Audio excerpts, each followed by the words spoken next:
एक समय की बात है, भगवान बुद्ध अपने शिष्यों के साथ एक छोटे से गांव में पहुंचे। गांव के लोग बुद्ध के आगमन से बहुत उत्साहित हुए और उनके उपदेश सुनने के लिए बड़ी संख्या में इकट्ठा हुए। बुद्ध हर दिन गांव में धैर्य, शांति और आत्मजागरूकता के महत्व पर प्रवचन देते थे। उनके उपदेश लोगों के जीवन को बदलने लगे, लेकिन हर कोई सफलता और शांति के लिए अलग अलग संघर्ष कर रहा था। एक दिन गांव का एक युवक बुद्ध के पास आया। उसके चेहरे पर चिंता की लकीरें थीं और वह भीतर से बहुत परेशान लग रहा था।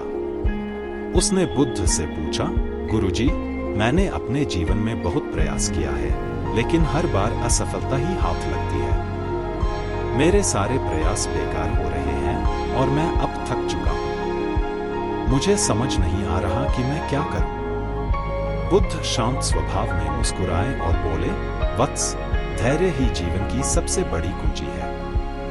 मैं तुम्हें एक कहानी सुनाता हूं। बुद्ध ने अपनी शांत आवाज में कहना शुरू किया, कई साल पहले एक किसान था जो बहुत मेहनत करता था। एक दिन उसने अपने खेत में एक आम का पौधा लगाया। वह रोजाना उस पौधे को पानी देता, उसकी मिट्टी को ठीक करता और उसकी जड़ों को मजबूत बनाता। वह धूप और बारिश से उसकी रक्षा करता और धैर्य से इंतजार करता कि कब वह पौधा बड़ा होकर फल देगा। कई महीने बीत गए, लेकिन पेड़ पर एक भी फल नहीं आया।